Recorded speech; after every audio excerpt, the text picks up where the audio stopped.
मेरे तो गिरधर गोपाल दूसरों न कोई। मीराबाई जी के इस प्रसिद्ध भजन में जो गिरधर गोपाल है ना, आज हम आपको उन्हीं से मिलवाने के लिए लाए हैं। यानी कि हाँ, ये सावलिया सेठ जी से, जिनका मंदिर यहाँ चित्तौड़गढ़ में है। हम यहाँ पर कल शाम को ही आ गए थे, इसलिए हमने शाम को भी यहाँ दर्शन किए। उसके बाद यहाँ आपको सुबह दोबारा दर्शन करवाने के लिए आ गए। तो चलिए, सबसे पहले हम शाम को गिरधर गोपाल से मिलने आते हैं, साथ ही उनकी आरती भी देखेंगे। तो देखिए, अब हम आ चुके हैं सावरिया सेठ जी के मंदिर में, और यहाँ पर चप्पल जूते रखने के लिए स्थान बना हुआ है। तो चलिए, आपको सावरिया सेठ के दर्शन करवाने के लिए लेकर चलते हैं। सावलिया सेठ जी का ये मंदिर चित्तौड़गढ़ से उदयपुर की ओर जाते वक्त 28 किलोमीटर की दूरी पर बाटसोड़ा नामक गांव में है, जहां पर आप आराम से जा सकते हैं। और अगर आप यहां पर आते हो ना, तो हमारी तरफ से आपको ये बहुत ही बढ़िया टिप है कि आप शाम को, यानी कि इस वक्त आना, क्योंकि इस वक्त सावलिया जी की आरती का समय हो रहा होता है और वैसे यहाँ पर टूरिस्ट की भीड़ भी कम होती है। तो आप आराम से सावलिया जी के दर्शन कर सकते हैं, मंदिर का आनंद ले सकते हैं। मंदिर में प्रवेश करते ही सबसे पहले कुछ इस प्रकार का दृश्य हमें नजर आता है। मंदिर में निर्माण कार्य चल रहा है। ये जो स्पेस है ये भी सावरिया ट्रस्ट का ही है। तो आज हम आ चुके हैं सेठ जी के महल में, है ना गुनगुन? बहुत सुंदर, बहुत प्यारा है। और आज तो भीड़ भी नहीं है, क्योंकि सारी भीड़ गई है उज्जैन। देखिए गाइस, ये जो सामने आपको काउंटर दिखाई दे रहा है ना, ये प्रसाद काउंटर है। क्योंकि मंदिर के अंदर प्रसाद लाना मना है, इसलिए आप यहाँ से घर जाते वक्त प्रसाद ले सकते हो। अब ये मना क्यों है, ये हम आपको आगे बताएंगे।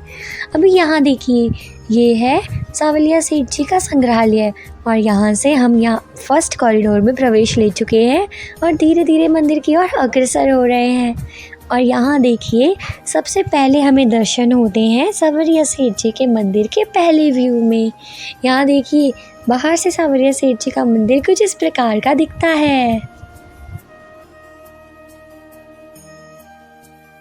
मंदिर मार्ग तक पहुँचे हैं और ये है मेन मंदिर।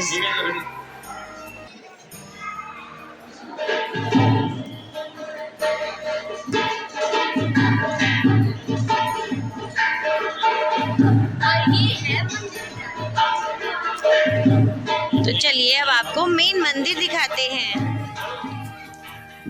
अब आरती थोड़ी देर में शुरू होने वाली है, तो हम जल्दी जल्दी मंदिर को घूम लेते हैं और फिर आरती में शामिल होंगे।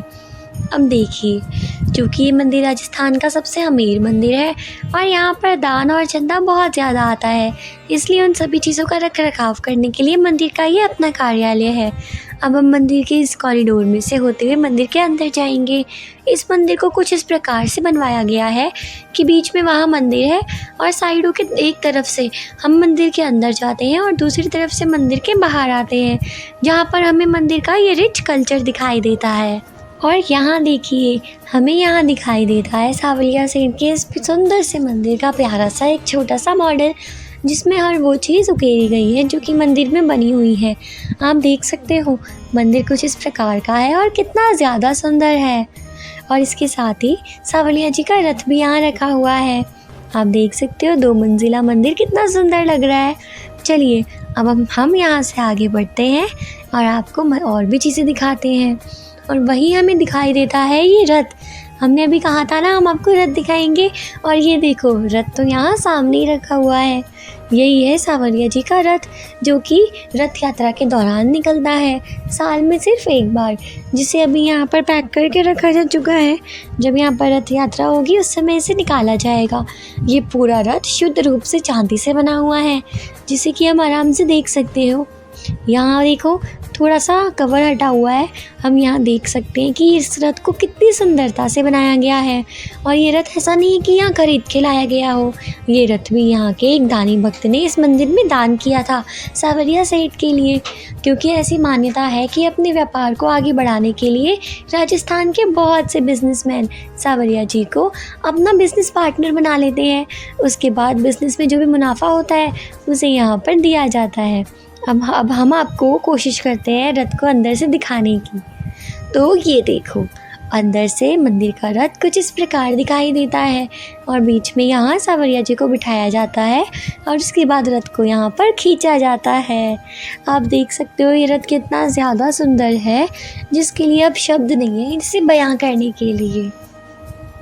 और यहाँ देखिए, इस पूरे कॉरिडोर में हमें यहाँ अलग अलग लोकल कारीगरों के द्वारा बनवाई गई इन पेंटिंग्स को दिखाया जाता है, जो कि यहाँ पर लगी हुई है और बहुत सुंदर है, जो कि स्वयं कृष्ण जी के अलग अलग रूपों को दिखाती है, जहाँ वो कैसे अपनी माता के साथ लीलाएं कर रहे हैं, नटखट शरारतें कर रहे हैं, कभी खाना खा रहे हैं, कभी सो रहे हैं और यहाँ देखो डांट खाते हुए भाग रहे हैं। मंदिर के कॉरिडोर में चलते हुए आप थोड़े ही क्षणों में कृष्ण जी के पूरे जीवन वृत्तांत को इन पेंटिंग्स के माध्यम से देख सकते हो, जहाँ हमें कृष्ण जी की सारी लीलाएं दिख जाती है और उनको देखते देखते ही हम थोड़ी ही देर में पहुंच जाते हैं सांवरिया सेठ जी के मंदिर के बिल्कुल साइड में। आप देख सकते हो, हम पहले सामने थे और सामने से कुछ अलग लग रहा था, लेकिन साइड में से ये मंदिर कितना ज़्यादा भव्य है और बिल्कुल महल के जैसा लग रहा है।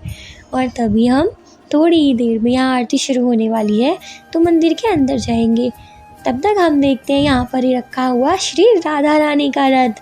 तो आप देख सकते हो राधा जी का रथ भी पूर्णतः चांदी से बना हुआ है और ये भी बहुत ही ज़्यादा सुंदर है।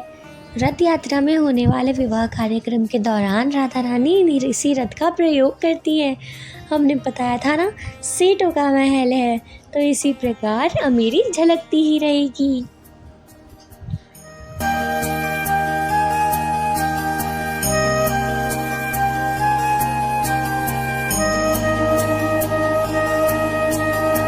आप इतनी देर से हमारे साथ इस वीडियो में बने हुए हैं तो आपको अंदाज़ा तो लग ही गया होगा कि ये मंदिर का प्रांगण कितना ज़्यादा बड़ा है। इतनी देर से हम चल रहे हैं और अब जाके मंदिर के सामने पहुँचे हैं और यहाँ देखिए मंदिर में सुरक्षा के पुख्ता इंतज़ाम है, इसलिए डबल बार चेकिंग होती है और अब हम फाइनली मंदिर के बिल्कुल अंदर पहुँच रहे हैं। तो चलिए, अब हम मंदिर के अंदर पहुंच ही रहे हैं तो मंदिर के बारे में सारी जानकारियां भी जान लेते हैं कि इस मंदिर को कब बनवाया गया, किसने बनवाया और कैसे इस मंदिर में सांवरिया सेठ जी प्रकट हुए। सबसे पहले मंदिर के अंदर पहुंचने से पहले हमें यहाँ पर गणेश जी के दर्शन होते हैं। विघ्नहर्ता गणेश जी के मंदिर के दर्शन करने के बाद अब हम यहाँ पर स्वर्ण से सजे हुए सोने के मंदिर के भीतर प्रवेश ले रहे हैं, जिसे बहुत ही सुंदर तरीके से सजाया गया है। मंदिर के अंदर वीडियो बनाना बिल्कुल मना है, लेकिन फिर भी आपको दर्शन करवाने के लिए हमने यहाँ पर परमिशन लेकर छोटा सा वीडियो आपके लिए बना लिया है, जो कि आप आराम से देख सकते हैं। और यहाँ देखो, आरती के बाद यहाँ हमें पुष्प भी मिले थे, तो अब हम आपको सांवरिया जी के दर्शन करवा रहे हैं।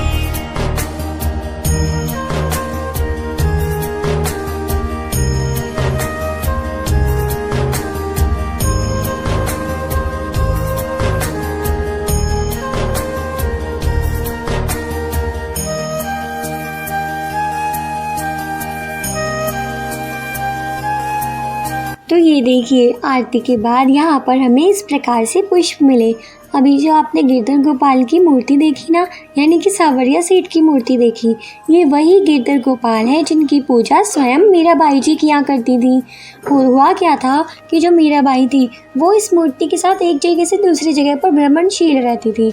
उसके बाद जब वो मृत्यु को प्राप्त हुई तब उन्होंने ये मूर्ति संत दयाराम जी को दे दी थी, यानी कि संत दयाराम जी की जमात को दी थी। उसके बाद अपने समय पर जब संत दयाराम जी बड़े गुरु बने, उस समय जब उनके पास ये मूर्तियाँ आई, तब औरंगज़ेब की मुग़ल सेना मंदिरों को तोड़ रही थी और वो मेवाड़ के राज्य में भी पहुंच गई थी। तब मुग़ल सैनिकों को इन मूर्तियों के बारे में पता चला तो वो औरंगज़ेब के पास गए और उन्होंने इसे भी तोड़ने के बारे में सोचा। तब संत दयाराम जी थे, उन्होंने प्रभु की प्रेरणा से इन मूर्तियों को बांगुड़ भारथोड़ा की छापर में एक खुला मैदान था, वहाँ पर एक बड़ के पेड़ के नीचे यानी कि वट वृक्ष के नीचे गड्ढा खोदकर वहीं पर ही पथरा दिया। फिर समय बीतने के साथ साथ जो संत दयाराम थे वो भी मृत्यु को प्राप्त हो गए। उसके बाद कालांतर में 1840 में मंडफिया ग्राम में जो भोलाराम गुर्जर था, उसे एक बार जो ग्वाला था उसे एक बार सपने में ही पता चला कि शायद यहाँ पर मूर्ति ज़मीन में दबी हुई है। तो उन्होंने भी भाई चेक किया तो तब उन्हें यहाँ पर इस प्रकार की 4 मूर्तियाँ मिली, जो कि बहुत ही ज़्यादा सुंदर थी। उसके बाद देखते ही देखते ये बात चारों तरफ फैल गई। सभी लोग वहाँ पर पहुँचने लगे और उन मूर्तियों को देखने लगे। तभी सबकी सहमति से इन चारों मूर्तियों में से सबसे बड़ी मूर्ति को भाटसोड़ा ग्राम में ले जाई गई। और यहाँ पर एक प्रसिद्ध संत पुजारी भगत रहते थे। उनके निर्देशन में यहाँ पर जो उदयपुर के मेवाड़ के राज परिवार थे, उन्होंने यहाँ पर सांवलिया जी का ये सुंदर मंदिर यानी कि महल बनवाया। इसलिए ये मंदिर सबसे पुराना और सबसे प्राचीन माना जाता है। उसके बाद समय समय पर धीरे धीरे इस मंदिर के आगे का कार्य करवाकर इस मंदिर को पूरा करवाया गया। जो मंझली मूर्ति थी उसे वहीं पर ही जहाँ खुदाई हुई थी वहाँ स्थापित करवा दिया। और जो सबसे छोटी मूर्ति थी उसे भोलाराम गुर्जर अपने मंडपिया गांव में ले गया और अपने घर के परिंदे में स्थापित कर दिया और वहाँ पर ही पूजा करने लगा। जो चौथी मूर्ति निकली थी ना, वो निकालते वक्त ही थोड़ी सी खंडित हो गई थी, इसलिए उसे वापस वहीं पर ही पधराकर उसी जगह पर दोबारा से गाड़ दिया गया। कालांतर में सभी जगह सुंदर सुंदर मंदिर बनते गए।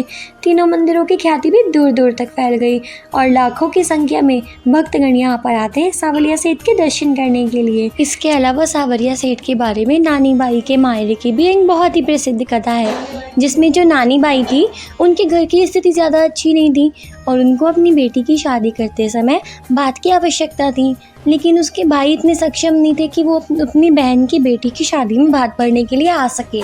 इसलिए उसने कृष्ण जी से बहुत मिन्नतें करी और वो कृष्ण जी की बहुत ही अच्छी भक्त थी। इसलिए जब उसकी बेटी की शादी हुई तो स्वयं सांवलिया सेठ जी उसके भाई बनकर यहाँ उसकी बेटी का भात भरने के लिए भी आए थे। इसलिए उस कहानी को नानी बाई के मायरे के नाम से जाना जाता है और वो भी यहाँ पर बहुत ही ज़्यादा प्रसिद्ध थी। यानी कि जब भी आप यहाँ पर आते हो और सांवरिया सेठ से कुछ भी सच्चे मन से मांगते हो तो वो स्वयं आपके घर आते हैं आपको वो देने के लिए। जैसे जैसे हम सांवरिया सेठ के कॉरिडोर में आगे बढ़ते जाते हैं, एक एक करके यहाँ हम सभी देवी देवताओं के मंदिर पे दर्शन भी करते जाते हैं। और अब हमने यहाँ पर भी दर्शन करके लगाया शिव जी भोलेनाथ का टीका। अब हम यहाँ से आगे बढ़ेंगे। और सुबह से चल चल कर मेघा और पापा हो गए हैं बहुत ही ज़्यादा परेशान और थक चुके हैं और कर रहे हैं रेस्ट।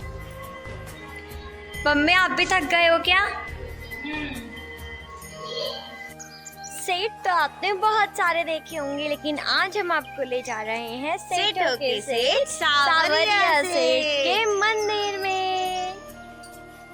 तो कल हमने इसका नाइट का व्यू देखा था और अब हम इसका डे व्यू देख रहे हैं। तो अब सुबह सुबह हम चलते हैं श्री हरि के दर्शन करने के लिए। तो चलिए सांवरिया सेठ से बहुत सारी हुंडी लेकर आएंगे। हुंडी मतलब? हुंडी यानी पैसे।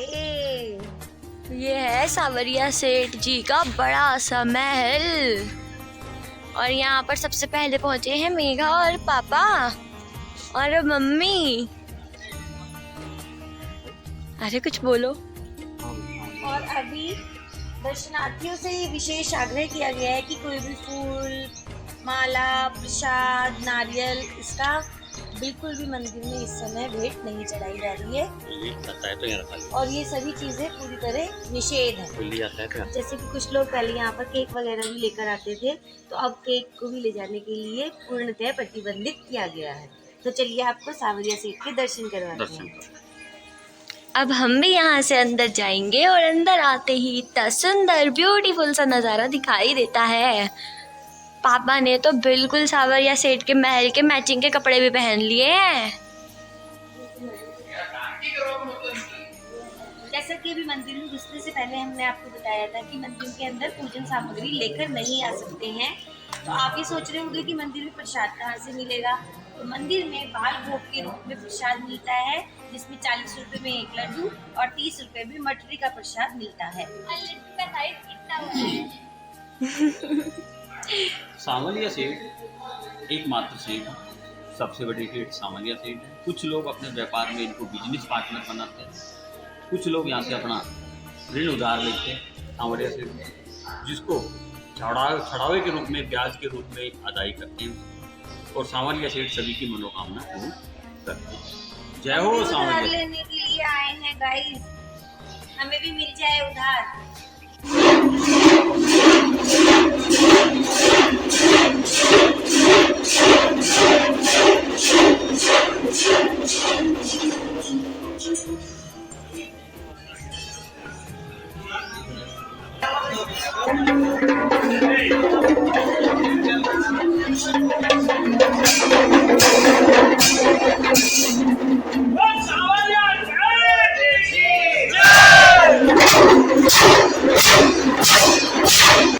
जैसा कि आप सभी देख सकते हो कि अभी तो सिर्फ सुबह हुई है, सुबह के 7 ही बजे हैं और अभी से यहाँ पर भक्तों का तांता लगने लग गया है।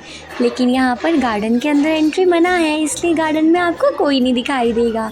और अब आप देख सकते हो यहाँ पर लोग आने लग गए हैं। तो अब हम भी सांवरिया सेठ के सुबह के दर्शन करके यहाँ से निकलेंगे। अगर आपको वीडियो अच्छी लगी तो ज़रूर वीडियो को लाइक कीजिएगा। साथ ही आप सांवरिया सेठ कब आ रहे हो ये भी हमें कमेंट्स में लिखकर ज़रूर बताइएगा। होप आपको वीडियो अच्छी लगी होगी और आपको सांवरिया सेठ के बहुत अच्छे दर्शन भी हो गए होंगे और आप लोगों ने भी सांवरिया सेठ से अपने मन की मुराद जरूर मांगी होगी। तो भगवान से यही आशा करते हैं कि वो हमारे साथ साथ आपकी भी सभी मनोकामनाओं को पूरा करे।